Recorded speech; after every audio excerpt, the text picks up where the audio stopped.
Hello student, আসসালামু আলাইকুম। কেমন আছো সবাই? মুন্না ইংলিশ কর্নারে তোমাদেরকে স্বাগতম। আমরা আজকে আলোচনা করতে যাচ্ছি 41তম বিসিএস এর ইংলিশ কোশ্চেন অংশটুকু। বিশেষ করে আমরা গ্রামাটিক্যাল পার্ট এবং ভোকাবুলারি পার্টটা আলোচনা করব। দেখো, প্রথম যে কোশ্চেনটা আছে, to win a prize is my ambition. আমি তোমাদের বলছে এটা মূলত কোন পার্টস অফ স্পিচ না, মূলত কোন ফ্রেজ থেকে, এটা কোন ফ্রেজ থেকে আসছে, ফ্রেজ থেকে কোশ্চেন আসছে। আমি তোমাদের একটু সহজ করে বলি। ভার্বের পূর্বে যে ওয়ার্ডটা থাকে সেটা নাউন বা প্রোনাউন হয়। ভার্বের পূর্বে যে ক্লোজটা থাকবে সেটা হবে নাউন ক্লোজ। ভার্বের পূর্বে যে ফ্রেজটা থাকবে সেটা হবে নাউন ফ্রেজ। তাহলে आंसर কি হবে? Noun phrase. একদম সহজ না? ভার্বের পূর্বে যে ওয়ার্ড, সিঙ্গেল ওয়ার্ড, নাউন বা প্রোনাউন। ভার্বের পূর্বে যে ফ্রেজ, নাউন ফ্রেজ। ভার্বের পূর্বে যে ক্লোজ, নাউন ক্লোজ। আমরা 2 নম্বর কোশ্চেনে চলে যাই। Choose the word opposite in meaning to terse. এই টার্স ওয়ার্ডের অপোজিট মিনিংটা কি হবে তোমরা একটু বলতে পারবে? টার্স মানে কি? টার্স মানে হচ্ছে সংক্ষিপ্ত বা সার সংক্ষেপ বলতে পারো। সংক্ষিপ্ত অথবা কি সার সংক্ষেপ, বুঝছো বিষয়? তাহলে কনসাইজ, এক্সপ্রেসিভ, ডেসক্রিপটিভ এগুলো হচ্ছে ডিটেইলড, কি বলছো, অপোজিটিভ ওয়ার্ড, তাই না? তাহলে অপোজিট ওয়ার্ড আমরা কোনটাকে বলতে পারি? টার্স এর অপোজিট ওয়ার্ড মানে সংক্ষিপ্ত আমরা বলতে পারি ডিটেইল। ডেসক্রিপটিভ হতে পারে কিন্তু ডিটেইলটা ভালো হয়, বুঝছো বিষয়? একদম নেয়ার রেস্ট অপোজিট ওয়ার্ড ডিটেইলড হবে, ডিটেইলড। তাহলে টার্স, ডিটেইলড। পরের কোশ্চেন আসি। Who is that? বলছে এখানে দ্যাটটা কি? হু ইজ দ্যাট, সে কে? তাহলে অবশ্যই নাউনের পরিবর্তে ব্যবহৃত হচ্ছে, এই কারণে কি হবে? প্রোনাউন হবে। হু ইজ দ্যাট, সে কে? তাহলে এখানে দ্যাটটা কি হবে? প্রোনাউন। পরের কোশ্চেনে চলে যাওয়া যাক। What is the noun form of the word no? No এর নাউন ফর্ম কি? নো মানে হচ্ছে জানা, আর এর নাউন ফর্ম হচ্ছে নলেজ। নলেজ মানে কি? জ্ঞান। এটা হচ্ছে নাউন, ঠিক আছে? ওয়ার্ড ফরমেশন থেকে মূলত আসছে। Give somebody a piece of your mind. এর অর্থ কি জানো? এটা একটা ইডিয়ম ফ্রেজ যার অর্থ হচ্ছে কাউকে মনের কথা খুলে বলা। আমি যদি বলি মনের কথা কাউকে খুলে বলা উচিত নয়, we should not give someone a piece of our mind. We should not give someone a piece of our mind. আমাদের মনের কথা কাউকে খুলে বলা উচিত নয়। তাহলে এই যে সে exactly what you feel or think, তুমি যা চিন্তা করো, ভাবো, এটা পুরোপুরি ভাবে মনের কথা খুলে বলাটাকেই বলা হয় give somebody a piece of your mind. পরের কোশ্চেন দেখো। I shall help you provided you obey me. তাহলে আই শ্যাল হেল্প ইউ এটা একটা ক্লোজ, ইউ অবি মি এটা আরেকটা ক্লোজ। দুই ক্লোজকে যুক্ত করছে কে? প্রোভাইড। এই কারণে এটা একটা কনজাংশন, বুঝছো? ইফ এর কাজ করতেছে, বুঝছো বিষয়? তাহলে দুই ক্লোজকে যে যুক্ত করে সেটা অবভিয়াসলি কনজাংশন হবে। 7 নম্বর কোশ্চেন আছে দেখ। Identify the correct spelling. দেখো এই স্পেলিংটা অনেকবার আসলো, অনেক জায়গায় অনেক ভাবে, বুঝছো? তাহলে মূলত সঠিক आंसर কি হবে? কোশ্চেন নেই। কি হবে? কোশ্চেন নেই, বুঝছো বিষয়? কোশ্চেন নেই।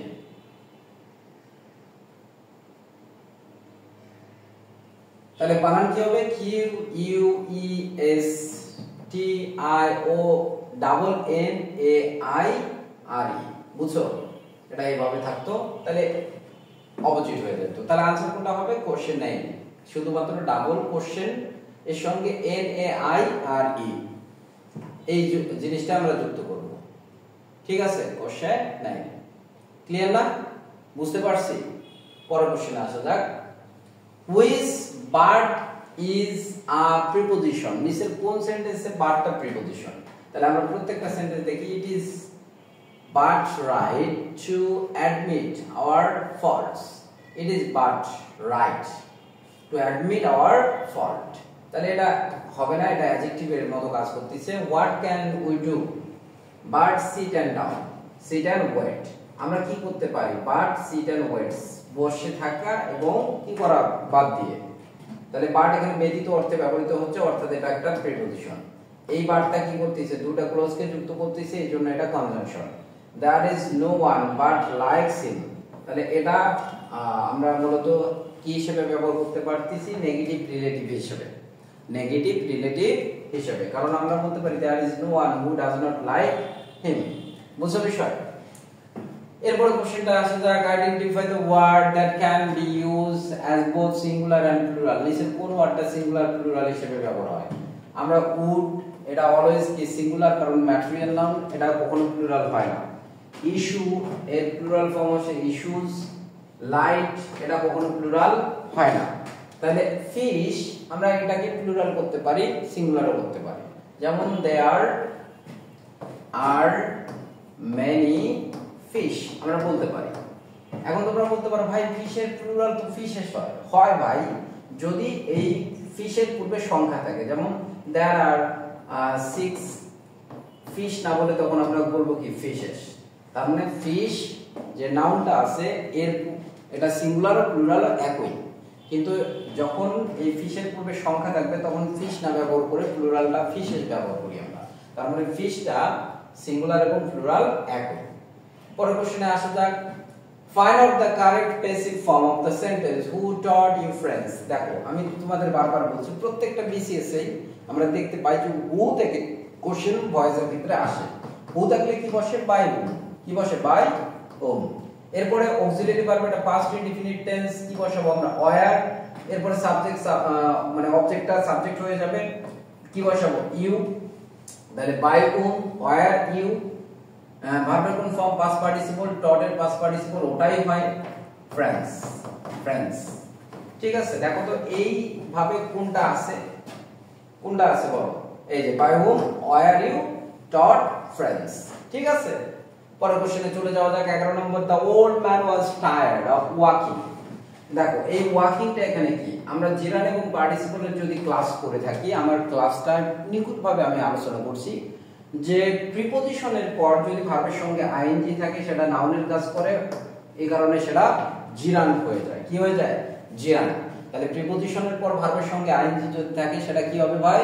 জিরান। মনে থাকবে তো? পরের কোশ্চেনে আসা যায়। এভাবে আমি প্রত্যেকটা কোশ্চেন তোমাদের সঙ্গে নিখুঁতভাবে আলোচনা করব। তোমরা যা শুধু আমার ভিডিওগুলোতে লাইক, কমেন্ট, শেয়ার করে আমাকে উৎসাহ প্রদান করবা। আমি তখন বুঝতে পারবো তোমাদের এই ভিডিওগুলো অনেক উপকারে আসতেছে, কাজে আসতেছে। পরের কোশ্চেন দেখো, which one is a correct sentence? নিচের কোন সেন্টেন্সটা কারেক্ট বলো? বলছে the doctor found my pulse, খুঁজে পেল। পালস দেখে না, পালস কি করে? দেখে, তাই কি না? আমরা বলি took my pulse, এই যে নারী চেক করে দেখা, হ্যাঁ ভেইন চেক করে দেখার ক্ষেত্রে আমরা বলি the doctor take my pulse, takes my pulse, অথবা feel my pulse। এই দুটার যে কোনো একটা হয়, বুঝছো? তাহলে feel এর পাস্ট ফর্ম কি হইতো? felt, তাই না? তাহলে the doctor took my pulse অথবা felt my pulse, এটা হবে आंसर। examine, saw, found এগুলো হবে না ভাই, বুঝতে পারছি? তাহলে নারী দেখার ক্ষেত্রে আমরা বলি কি? ফিল অথবা চেক, ফিল অথবা চেক। পরের কোশ্চেনে আসা যায়, I will not let you go, I will not let you go। তাহলে এখানে গোটা কি? দেখো ভাই গোটা হচ্ছে ইনফিনিটিভ, কারণ কি? let, help, make এদের পর মূলত বেয়ার ইনফিনিটিভ থাকে, মানে টুটা উজ্জ থাকে। তাহলে মূলত সেন্টেন্স হইতো I will not let you to go। তা কিন্তু আমরা এই লেটের পর বেয়ার ইনফিনিটিভ বসার কারণে টুটা সাইলেন্ট আছে, তার মানে এটা ইনফিনিটিভ। কোন ইনফিনিটিভ? Bare infinitive. পরের question, when Ushashi entered the room everybody stopped talking। তাহলে বলো কোনটা হবে आंसर? into। অনেকে তোমরা চিন্তা ভাবনা করবে ভাই entered into, এটা তো ইজি এন্ড কমন কোশ্চেন। আসলে ভাই এটা ইজি এন্ড কমন ভুল কোশ্চেন। তোমরা কখনো ইন্টার্ড এর পর ইনটু বসাবা না, কারণ ইন্টার্ড এমন একটা প্রিপজিশন যেখানে ইন্টার্ড এমন একটা ভার্ব যার পরে কোনো ভার্ব প্রিপজিশনের প্রয়োজন হয় না। মনে থাকবে তো? আমরা ভুল করে অনেক বইয়ে দেখে থাকি, অনেক টিচাররা পড়ায় the teacher entered into the class, কিন্তু ইন্টার্ড এর পর কখনো কোনো প্রিপজিশন বসে না, এটা রিডান্ডেন্সি এর নিয়ম। 15 নম্বর কোশ্চেন আছে, call me if you have any problems regarding your work, regarding your work. তাহলে তোমার কাজের সাথে সম্পৃক্ত কোনো সমস্যা হলে আমাকে ফোন দিও, তাই না? তাহলে রিগার্ডিং এটা একটা মূলত প্রিপজিশন, কারণ ইওর ওয়ার্ড নাউনটাকে আগের নাউনের সঙ্গে যুক্ত করছে, এই কারণে রিগার্ডিং, ইনক্লুডিং এগুলো প্রিপজিশন হিসেবে ব্যবহৃত হয়। পরের কোশ্চেন দেখো, select the correct sentence comparative form of the sentence I string of pearls was not so bright as teeth। Comparative degree করতে বলছে। তাহলে আমরা জানি কি, যদি শুধু অ্যাজ অথবা সো অ্যাজ যুক্ত পজিটিভ ডিগ্রি পাই, সেটাকে কম্পারেটিভ করতে গেলে প্রথমে অবজেক্ট বসাইতে হয়। অবজেক্ট কোনটা? হার, টিথ। বসাইলাম হার, টিথ, কোনো সন্দেহ ছাড়া বসাইলাম। এরপরে ভার্ব বসাবো। ভার্ব কোনটা? ওয়াজ ইনটু টিথ, যেহেতু প্লুরাল বসাইতে হবে কি? ওয়্যার। তাহলে হার, টিথ, ওয়্যার। এরপরে অ্যাডজেক্টিভ বসাবো। ব্রাইট এর অ্যাডজেক্টিভ ফর্ম কি? মানে অ্যাডজেক্টিভ তো কম্পারেটিভ ফর্ম কি? ব্রাইটার। এরপরে কি বসাবো? আমরা দ্যান বসাবো। এখানে than any other, than all other বসবে না। নট উঠে যায় গেল, কারণ সো অ্যাজ বা অ্যাজ এর যুক্ত পজিটিভকে কম্পারেটিভ করতে গেলে সেন্টেন্সটা নেগেটিভ হলে অ্যাফার্মেটিভ হয়, অ্যাফার্মেটিভ হলে নেগেটিভ হয়। তাহলে than subject a string of pearls. দেখো তো কোথায় আছে পালস? তাহলে her teeth were brighter than a string of pearls. বুঝছো বিষয়? পরের কোশ্চেনে আসা যাক। Come on, it's time to go home. তাহলে এখানে হোমটা কোন পার্টস অফ স্পিচ? দেখো, গো হচ্ছে ইনট্রানজিটিভ ভার্ব। আমরা জানি ইনট্রানজিটিভ ভার্বের পর অবজেক্ট বসে, মানে অ্যাডভার্ব বসে, কারণে এটা কি হবে? অ্যাডভার্ব হবে। যেমন আমি যদি বলি দিস ইজ মাই হোম, এখানে হোমটা কিন্তু নাউন, কিন্তু আই গো হোম, এই গোটা হচ্ছে ইনট্রানজিটিভ ভার্ব, এরপরে অ্যাডভার্ব থাকে, এই কারণে এটা হবে অ্যাডভার্ব ভার্ব। সবাই বুঝতে পারছো তো? পরের কোশ্চেনে আসা যাক। Huffing and puffing, we arrived at the classroom। তাহলে এই অ্যারাইভটা মূলত কি? ট্রানজিটিভ না ইনট্রানজিটিভ? পজিটিভ তো হবে না, পজিটিভ ভার্ব আমরা চিনি। হ্যাঁ, অন্যকে করানো অর্থে পজিটিভ ভার্ব ব্যবহার করা হয়, যেমন ফিট, টিজ, ডাইভ,